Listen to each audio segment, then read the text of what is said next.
안녕하세요. 백기라입니다. 우리는 늘 성장을 해야 하죠. 그 성장하는 과정은 멀고도 험난하지만 그 성장의 끝은 언제나 달콤한 열매가 기다리고 있습니다.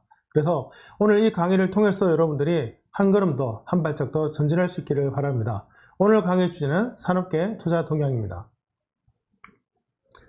투자 동향을 왜 알아야 할까요? 제일 중요한 것은 아마 현재의 기업이 어떤 미래에 관심을 갖는지 알 수 있기 때문입니다. 이런 말들을 많이 하죠. 돈이 있는 곳에 마음이 있다. 저는 기업도 마찬가지지 않을까 생각을 합니다. 기업이 어디에 투자하느냐를 잘 보면 기업이 현재, 앞으로 미래에 어느 분야에 관심을 갖고 있고 얼마나 관심을 갖고 있는지 알 수가 있죠. 그런 점에서는 기업들의 돈의 움직임을 따라간다면 앞으로 우리가 어떤 분야에 대해서 필요로 하는지 기업들의 니즈를 잘 알 수 있게 됩니다. 그런 점에서 제가 2019년도 기업들의 투자 동향을 통해서 기업들이 현재 어떤 미래에 관심이 있는지 살펴보고 이런 것들이 우리의 또 성장의 과정에서 또 취업 준비 과정에서 얼마나 도움이 되는지 한번 살펴보려고 합니다. 먼저 2019년도 투자 동향을 전체적으로 정리해 보면요. 2018년도에 비해서 상당히 많이 늘었다고 체크하고 있습니다. 매년 투자 관련된 딕에 따르면요. 매년 연초에 나오곤 하는데요. 전년도 대비 30% 정도 계속 성장을 하고 있다고 하네요. 그런 점에서는 기본적으로 기업들의 미래에 대한 투자는 여전히 식을 줄 모르는 열정을 갖고 있고 여전히 많은 미래에 대해서 관심을 갖고 있는 것을 알 수가 있습니다. 보통 우리가 교육을 받게 되면 이 교육받은 내용이 3에서 7년 뒤에 쓰여진다는 것을 감안한다면 기업들이 이런 것들을 어디에 투자하는지를 살피고 그런 것들에 대해서 저희가 포커스를 맞춰서 간다면 앞으로 미래에 좀 더 서로가 시너지 낼 수 있는 기회들을 많이 만들 수가 있겠죠. 2019년 투자 유치 동향을 보면요. 저는 최고액은 벌써 1조 원이 넘는 투자가 이루어지는 것을 살펴볼 수가 있고요. 최소 투자 금액은 5천만 원에서 1억 원 정도도 투자가 되곤 합니다. 사실 사람 한 명에게 투자하는 비용이 보통 1년에 2억에서 3억 가까이 달하니까요. 한 기업에 5천만 원 투자했다는 것은 그렇게 큰 기업이 아닐 수도 있지만 일단 어느 정도 돈이 움직인다는 것은 작으나마 크나마 그 기업의 어떤 관심들을 살필 수 있기 때문에 그런 점에서는 이러한 투자 동향을 통해서 우리의 어떤 미래에 대한 모습들을 알 수가 있는데요. 재미있는 것은 왼쪽 하단에 투자 유치 금액을 공개하지 않거나 투자 상황을 공개하지 않은 기업들이 점점 늘고 있다는 점입니다. 왜냐하면 투자하는 것만 보고도 그 기업의 미래에 대한 여러 가지 전략들이나 계획들을 살펴볼 수가 있기 때문에 그런 점에서는 그 기업이 어디에 투자하는지를 보여주지 함으로써 미래에 대한 자신들의 관심을 숨기려고 하는 거죠. 앞으로 이런 어떤 보이지 않는 것들이 많아짐으로써 우리가 성장에 대한 여러 가지 것들을 준비하는 데 좀 어려움은 따르겠지만 다행인 것은 여전히 많은 기업들이 정보를 공개하고 있고 또 미디어의 발달을 통해서 그러한 정보들을 확인할 수가 있기 때문에 여러분들이 이러한 조례를 통해서 나의 어떤 미래를 성장하는 데 도움을 좀 받았으면 좋겠습니다. 특징이 뭐냐면요. 점점 투자 금액이 큰 회사들이 늘어나고 있습니다. 보통 이제 이런 얘기를 많이 하죠. 불확실성이 높아질수록 기업들은 투자를 하지 않는다. 끌어보면 투자 금액이 많아진다는 것은요. 기업이 어떤 분야에 그만큼 관심이 많고 확신한다는 뜻이기도 한데요. 최근에 투자 경영을 보면 부익부 빈익빈 현상이 굉장히 빈번하게 벌어진다고 합니다. 부익부라고 하면 확실한 곳에 많은 자금이 들어가고요. 확실치 않은 곳에는 아예 돈을 쓰지 않는 경향이 있는데요. 과거에는 전체적으로 어느 정도 불확실성이 높다 하더라도 투자 유치를 충분히 받는데 어려움이 좀 있었다거나 불확실성만 좀 걷어낸 다음에 투자가 좀 쉬워졌다 말씀을 할 수가 있는데 지금은 부익부 빈익빈 현상이 워낙 커졌기 때문에 중간 정도의 어떤 고리들이 많이 사라졌다는 점이 좀 아쉽고요. 그런 점에서 기업들은 여전히 확실한 기업, 인재에 확실하게 투자하는 경향을 보이고 있다는 점에서 또 점점 커지고 있다는 점에서 거꾸로 본다면 기업들의 의지, 미래에 대한 의지는 점점 커지고 있지 않나 생각을 합니다. 이런 어떤 투자 동향이나 규모를 통해서 우리가 바라볼 수 있는 것은 기업들은 굉장히 다양한 형태로 투자를 하고 있고요. 다양한 금액을 투자하고 있기 때문에 여러분들이 이러한 투자 트렌드를 살핌으로써 내가 꼭 어떤 기업에 가지 않더라도 어떤 업종이라든가 트렌디한 어떤 역량들을 어떻게 준비할 수 있을지를 좀 알 수 있지 않을까 생각을 합니다. 업종별로 좀 살펴보겠습니다. 최다 투자 유치 업종이 여전히 ICT 서비스 분야라고 할 수가 있습니다. 아무래도 우리나라는 이제 기술 중심이었던 기업들에 대해서 굉장히 관심들이 많고 많은 투자가 이루어지는데요. 물론 우리가 이 투자 동향이라 할 때 우리가 이제 여기에 좀 빠진 게 있는데 부동산 투자라든가 이런 투자들은 지금 빠져 있고요. M&A라든가 이런 쪽에서 좀 비공개로 흘러들어간 것들은 빠져 있기 때문에 여기서 제시하는 그래프만 가지고 전체적인 동향이 정확하다는 말씀을 드리기가 좀 힘들지만 2019년도에 이런 투자 동향을 살피다 보면, 업종별로 살피다 보면 특징들이 뭐냐면 아무래도 ICT 분야에 대한 관심들이 굉장히 많아지고 있다는 점이고요. 방금 보시다시피 그래프적으로 보더라도 AI라든가 이런 분야에 대해서 상당히 많은 관심들을 가지고 있다. 또 반면에 일반 제조 분야라든가 의료 분야에 대해서는 여전히 어려움을 많이 갖고 있는데 관심이 없다기보다는 여러 가지 제도적 장치 때문에 투자에 대해서 좀 꺼리는 면이 많다는 점도 한번 고려해 볼 수 있지 않을까 생각을 합니다. 자, 그렇다면 우리들의 좀 관심은 이런 거겠죠. 미래에 정말 큰 기업이라면 지금은 사실 작은 기업일 가능성이 높지 않겠습니까? 그런 점에서 2019년도에 스타트업의 대상으로 투자가 어떻게 이루어졌는지 한번 살펴보도록 하겠습니다. 자, 2019년 스타트업 투자지 동향은요, 굉장히 많은 속도로 빨리 많이 증가하고 있다고 말씀을 드릴 수가 있는데요. 예전에는 연초에 많은 투자가 이루어지거나 연말에 많은 투자가 이루어졌는데 2019년부터는 전체적으로 매년 골고루 어떻게 보면 이제 시기가 별로 중요하지 않다는 점을 알 수가 있습니다. 그래서 저희가 투자 유치를 할 때 뭐 연초에 하는 게 좋습니다. 뭐 이런 어떤 시기적인 면도 많이 말씀을 드렸는데요. 이제 필요한 기업이라면 언제든지 그 시기에 상관없이 투자를 한다는 점을 저희가 엿볼 수가 있는데 마치 요즘 수시 채용하고 좀 비슷하지 않을까 생각을 합니다. 과거에는 전체적으로 인재를 뽑든 기업을 투자를 하든 어떤 시기에 일을 몰아서 했다면 이런 것들이 점점 붕괴되는 현상들을 볼 수가 있는데요. 실제로 기업이 연간 계획을 세우지 않는 건 아니지만 실제로 연간 계획에 맞춰서 연단위의 어떤 사업 계획을 하는 데에서 지금 분기 단위, 심지어 이제는 분기조차도 지키지 않고 수시로 사업 전략을 바꾸고 사업 행보를 바꾸는 형태를 볼 수가 있습니다. 그렇다면 취업 준비를 하는 여러분들 입장에서도 내가 어떤 시기에 맞춰서 준비를 해야겠다는 생각보다는 늘 준비되어 있는, 어떻게 보면 너무 좀 힘들어졌겠지만 그만큼 다양한 기회를 꾸준하게 얻을 수가 있기 때문에 여러분의 준비 시점이 언제가 되든 내가 어느 정도 궤도에만 올라 있다면 적절한 투자라든가 적절한 채용의 기회를 얻을 수 있다는 점에서 여러분들에게 이런 상시적인 적들이 이루어지고 있다는 점을 좀 감안하셨으면 좋겠습니다. 2018년도와 2019년도를 비교해 본다면 전체적으로 투자 금액은 좀 늘었고요. 투자 빈도도 많이 늘어났습니다. 하지만 이제 2019년에 들어와서 좀 특징이라면 기술적인 분야에 대한 비중들이 좀 더 넓어지고 좀 더 세밀해졌다라고 말씀을 드릴 수가 있는데요. 매년 우리가 이제 해마다 늘어나는 것은 아무래도 업종의 종류라든가 기업의 형태가 굉장히 다양해지고 있는 것이 현대사회의 특징이기 때문에 그런 점에서 스타트업들 역시도 다양한 분야의 비즈니스를 많이 영위하고 있고 여기에 많은 자본들이 들어간다는 점에서는 이제 여러분들이 정말 뜨는 업종, 지는 업종, 그다음에 뜨는 직무, 지는 직무를 굳이 구분하지 마시고 내가 갖고 있는 분야가 정말 어느 정도 충분히 역량만 된다면 이제 어떤 분야에서든 그 역량을 발휘할 수 있는 기회가 열리고 있다는 점에서는 여러분들이 갖고 있는 여러 가지 고민들이 조금은 좀 덜해질 수 있는 기회가 생기지 않을까 생각을 합니다. 전체적으로 투자 금액은 굉장히 늘고 있는데요. 특히 최고 투자 금액은 매년 아주 빠른 속도로 굉장히 높게 갱신이 되고 있습니다. 이제는 뭐 1000억대 투자가 일어나는 것들도 굉장히 흔하게 느낄 수가 있고요. 그리고 뭐 이번에 배달의 민족이죠. 굉장히 큰 투자도 끌어내는데 이제 국내외 투자 기관들 전혀 가리지 않고 투자가 이루어진 것을 본다면 이제는 이 투자 시장 자체도 이제는 글로벌화되어 있고 그 덕분에 비록 내가 스타트업에 일한다 할지라도 해외 자본이 들어와서 순식간에 글로벌 기업으로 전환되는 경우도 우리가 느낄 수가 있다는 거죠. 과거에는 우리가 이제 글로벌 기업 그러면 대기업이라든가 중견기업 이상의 일정한 사이즈가 있는 기업을 생각했는데 오히려 기술 중심의 스타트업들, 특히 해외 중심으로 기술을 판매하는 스타트업들은 적절한 자본을 투자 유치를 할 때 해외 자본 투자 유치가 이루어진다면 빠른 속도로 글로벌하게 변신하기 때문에요.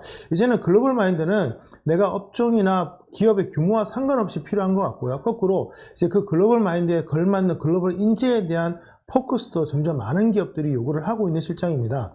그런 점에서는 좀 한편으로 저는 긍정적인 면이 있다고 본다면요.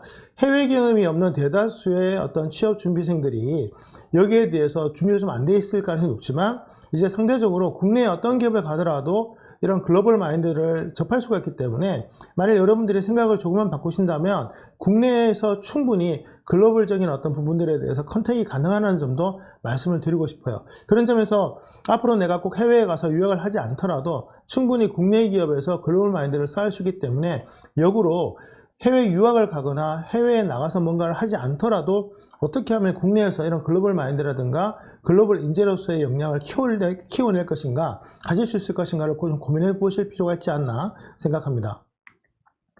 월별 투자 동향을 봤을 때, 이게 보시면은, 투자 규모가 이렇게 나눠진다는 것들을 볼 수가 있는데요.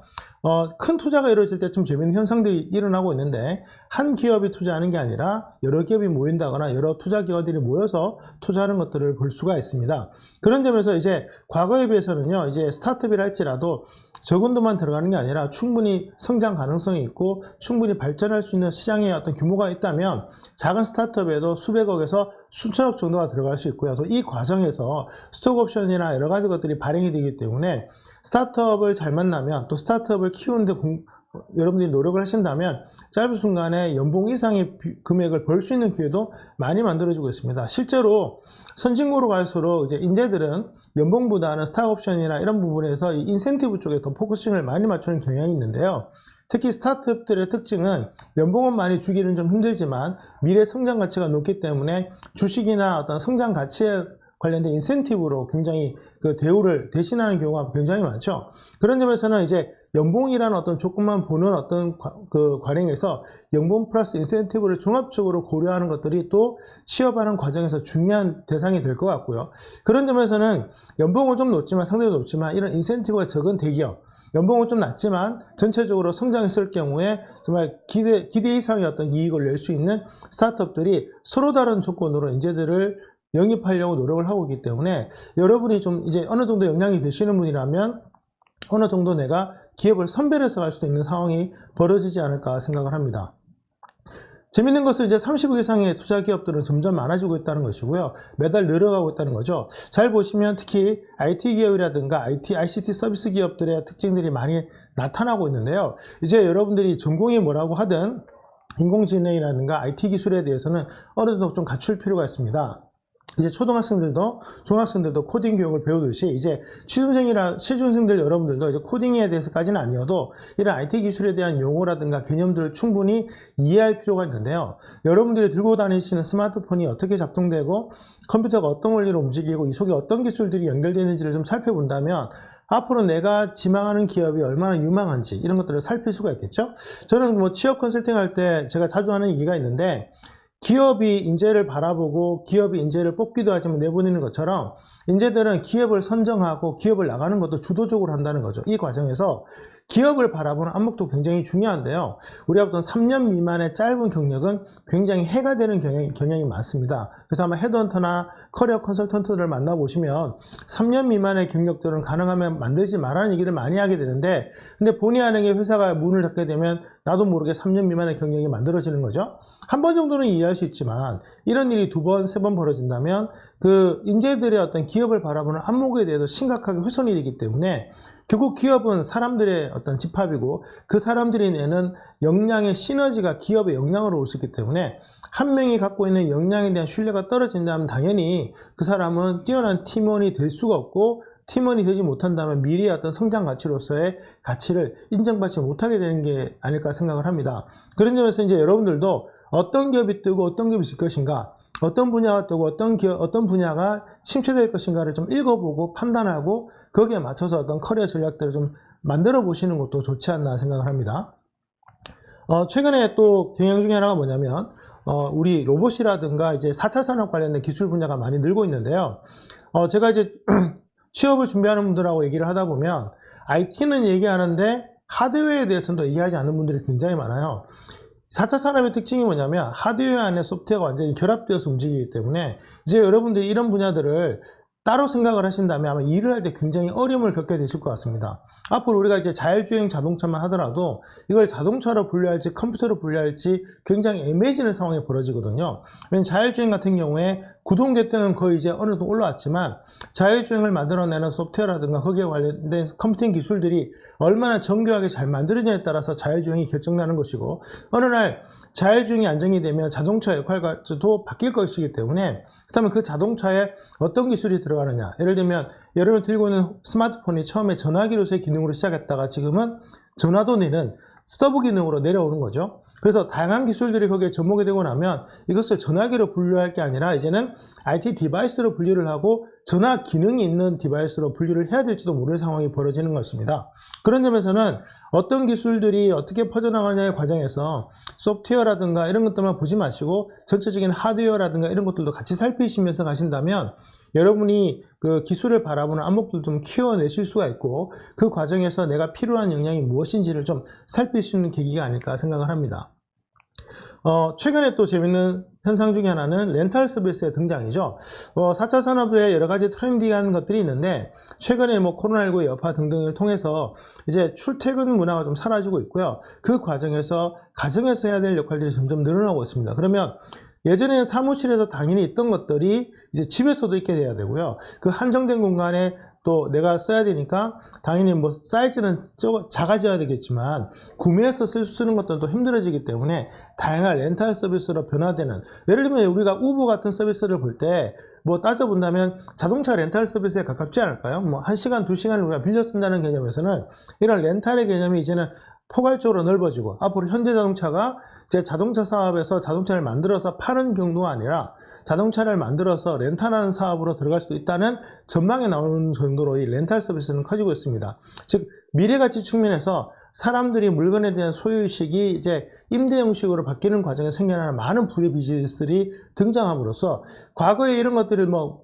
정수기 빌려드립니다로 우리가 생각을 한다면 그것이 뭐가 정말 대단한 기술이냐 하겠지만 이제는 그 정수기가 컴퓨터가 되고 자동차가 되고 이제 산업용 장비까지도 이제 빌려줄 수 있는 시대가 한다면 이제 이런 영역들이 많이 파괴되기 때문에 여러분의 어떤 그 관심들에 대해서 한 분야를 쫓기보다는 먼저 넓혀서 여러 가지 분야들이 어떻게 유기적으로 움직이는지를 좀 살펴보실 필요가 있습니다.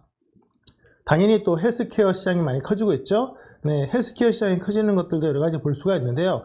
제일 중요한 것은 건강에 대한 관심들이 늘어난다는 것은 그만큼 사람들이 평소에 자기 건강에 대해서 많은 데이터를 얻기 바란다는 건데요.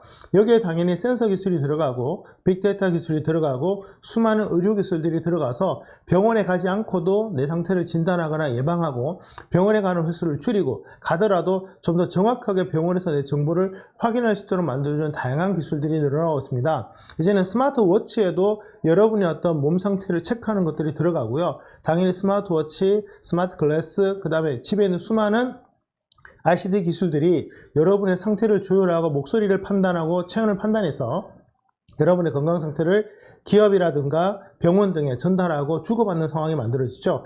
최근에는 보험회사들이 또 이런 정보들을 활용을 해서 보험료를 차등 적용하는 데 쓰고 있다고 하니까 여러분들이 이제 건강에 관심이 많은 분들도 이런 건강 분야에 대해서 좀 더 세밀하게 어떤 기술들이 접목되어서 시장이 세분화되고 있는지를 좀 살펴본다면 이 건강 분야에 대해서 관심 갖는 분들은 이 건강 분야에 대한 어떤 커리어를 좀 다르게 쌓아갈 수 있는 계기가 되지 않을까 생각을 합니다. 참고로 말씀드리자면 우리나라는 의료나 이 헬스 분야에 대해서 굉장히 엄격한 법을 갖고 있는 나라입니다. 그래서 웬만큼 기술이 한두 개만 있는 걸로는 사실 그 기업이 성장하는 데 좀 한계가 있기 때문에 해외에 진출해서 빠르게 성장을 하거나 아니면 일정한 몸집을 만들어서 버텨내는 것들이 굉장히 중요하기 때문에요.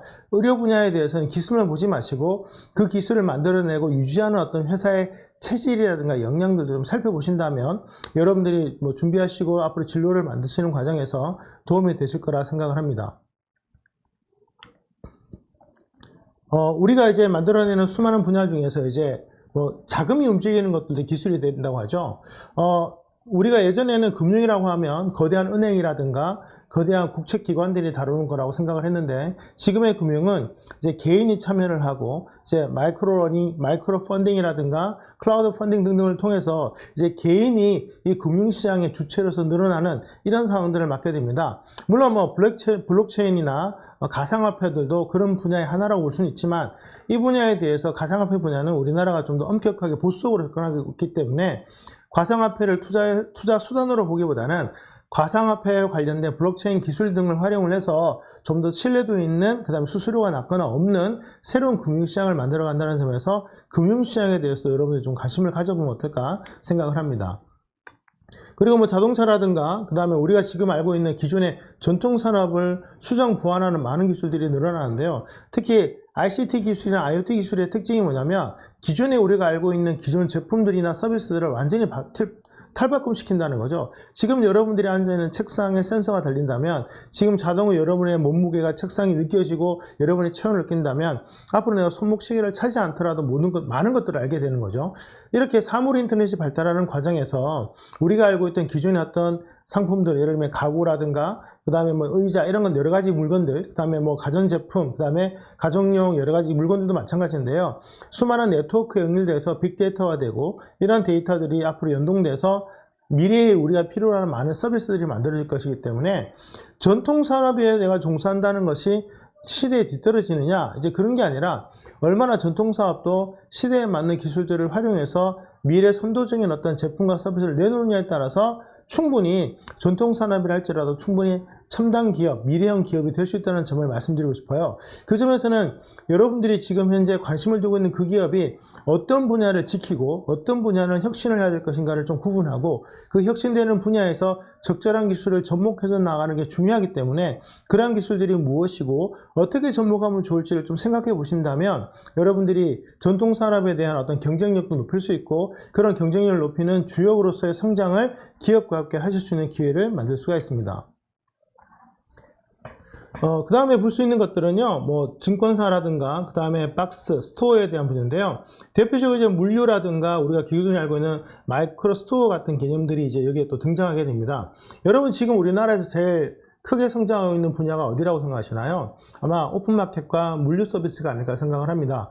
코로나19의 여파로 인해서 사람들이 대면하지 못하게 되고, 그러다 보니까 많은 서비스들을 비대면 상태로 제가 가져오게 되는데요. 그 과정에서 하드웨어적인 것들은 반드시 이동을 해야 되기 때문에 당연히 물류 시스템들이 생겨나게 되고, 유통망이라든가 물류, 그 다음에 그것을 판매하고 관리하는 회사들이 당연히 커질 수밖에 없겠죠. 그리고 그런 물건들을 어딘가에 비치를 해야 되는데, 이제 우리 집 앞에 갖다 주기 위해서는 웹사이트에서 관리를 다 끝내거나 아니면 지역 거점형으로 만들어서 가까운 곳에 편의점 등을 활용해서 물건을 갖다 놓거나 이제 공급하는 방식을 쓸 수가 있게 되는 거죠. 앞으로 우리가 이제 대형몰 자체는 점점점 사라질 거라고 보고 있습니다. 대형몰은 오히려 창고의 역할, 물류센터의 역할을 하고요. 내가 멀리 가지 않더라도 물건이 나에게 다가오는 형태로 가기 때문에 지금도 상당히 많은 일자리가 여기서 만들어지고 있고, 심지어는 이게 배달 아르바이트가 웬만한 뭐 일자리보다 낫다는 말이 나올 정도로 워낙 물량이 많은 곳도 생겨나고 있습니다. 물론 방법이 단순하기 때문에 아주 빠른 속도로 경쟁자가 등장을 하고요. 경쟁자가 등장하다 보니 일자리에 대한 안정성이 많이 낮아지기도 하는데요. 우리가 보통 긱워커라고 불리는 이런 미래형 단기 일자리들의 특징들이 뭐냐면, 선택권이 나에게도 어느 정도 있다는 거죠. 내가 어느 정도 일하고 싶은 날 일하고, 일하기 싫은 날 일하지 않을 수 있는 상황들이 벌어지기 때문에, 그런 점에서 여러분들이 이런 비즈니스들을 설계하고 관리하는 회사들에 좀 들어간다면, 지금 여러분이 갖고 있는 많은 또 새로운 그 라이프 트렌드를 반영할 수 있는 비즈니스를 좀 만들어낸다면 점점 더 시장 규모는 커지지 않을까 생각을 합니다. 이제 마지막 페이지로 이제 선심회사 투자의 10번째 분야인데요. 이제 앰뷸런스라든가 스파크 플러스 같은 공간 사업에 대해서 한번 설명을 해보고자 합니다. 자, 이제 공간 사업이라고 하면 지금 이제 코로나19 여파로 인해서 대형 쇼핑몰이나 대형 식당에 대해서는 사람들이 확실히 가지 않게 되기 시작했는데요. 오히려 거꾸로 나만의 공간, 마이크로 스토어나 마이크로 스페이스 같은 경우는 되려 늘고 있습니다. 보통 아지트라고도 표현을 하는데요. 내가 특별히 좋아하는 가게가 크지 않더라도 굉장히 아끼는 사람들, 아무래도 가게 사이즈가 적어지다 보니까 유지비라든가 리스크에 대해서는 좀 더 유연하겠죠. 그런 것들이 많이 늘어난다면, 지금까지 우리가 이런 어떤 대형물이나 대형 가게들의 문제점 중에 하나가 뭐냐면 지역 상권을 파괴한다는 얘기들이 굉장히 많이 등장했었는데요. 앞으로는 소비자들 스스로가 이런 대형 쇼핑몰에 몰리는 경향들을 좀 피하기 때문에 대형몰의 역할과 소형몰의 역할이 상호간에 균형을 이루는 과정이 벌어질 것 같습니다. 과거에는 우리가 대형몰에 가기 위해서 영화도 보고 하기 뭐 여러 가지 복합적인, 그래서 복합 쇼핑몰이라고 불렀죠. 근데 이제는 특별히 웬만한 일이 아니라면 굳이 거기 가서 오랜 시간을 보내고 많은 사람들과 어울리려고 하지 않기 때문에 필요한 것들이 좀 더 잘 정비되어 있고 내 성향이 잘 드러나는 곳에 간다거나, 그런 곳에 좀 더 가깝지만 자주 가는 성향을 보이기 때문에 그런 작은 공간들을 운영하는 것들이 점점 또 가치가 높아지게 됩니다. 웬만한 독서실 체인들도 아마 그런 일환의 하나가 아닐까 생각하고요. 그 다음에 우리가 스타트업들이 많이 쓰고 있는 전통적인 쉐어 오피스 형태들의 많은 공간들도 아주 빠른 속도로 증가하고 있기 때문에 이런 공간들을 관리하고 연결하는 것들을 잘 살펴본다면 앞으로 시장의 성향이 어떻게 바뀔지도 한번 생각해 볼 수 있지 않을까 생각을 합니다. 자, 2018에서 2019년도 넘어오면서 우리 투자 예측 금액들을 본다면 다시 한번 정리합니다. 이제 비공개 분야들은 점점 늘고 있고, 그 다음에 투자 금액이 커지고 있는 분야들도 늘어나고 있다는 점을 한번 살펴보면서 우리가 한번 이제 전체적으로 되돌아볼 필요가 있는데요. 지금 우리가 알고 있는 많은 정보들은 실은 공개된 정보를 기반으로 하기 때문에 정확도로 따진다면 한계가 있을 것 같습니다. 세상의 모든 일들을 저희도 다 모아서 데이터를 분석한다면 좀 더 정확한 얘기를 드리겠지만 현재 할 수 있는 수준이 한계지만 엿볼 수가 있다는 거죠. 기업들의 자금의 흐름이라는 것은 직접적으로 밝히지 않는다 할지라도 간접적인 여러 가지 방식으로 확인할 수가 있습니다. 혹시 여러분들이 원하시는 기업이 있다면 그 기업이 현재 어디에 투자를 하고 있고 어느 지역에 자금을 쓰고 있고 어떤 분야의 기업들을 인수하고 있는지 살펴본다면 그 기업에 들어와서 3년 정도 지나야만 시너지가 발휘가 되기 때문에 3년 뒤에 이 기업이 이런 것들 최소한 7에서 10년 뒤에는 이런 산업에 관심을 갖고 나아가는구나를 알게 되는 거죠. 어떤 회사가 뭐 이러면 남미에다가 지사를 냈다면 우린 그걸 통해서 이 회사가 남미 시장에 관심이 있구나 하는 것을 엿볼 수가 있게 되죠. 지사 하나가 정착해서 실제로 비즈니스 터전을 가면 되는 2, 3년 이상의 시간이 걸립니다. 그래서 지금 어떤 회사가 지사를 어느 지역에 냈다고 판단한다면 그 지역에 있는 어떤 시장에 대한 관심이 기업이 존재하는구나 라고 생각할 수 있는 것처럼 여러분이 가고자 하는 분야에 대한 기업들의 동향이나 이런 것들을 살펴보신다면 앞으로 내가 가려고 하는 그 기업들이 어떤 데에 관심을 갖고 또 그 과정에서 어떤 역량을 필요하는가 어떤 역량을 필요하는가를 살펴보면 나의 커리어적인 면에서 어떤 준비를 해야 될지도 알 수 있지 않을까 생각을 합니다.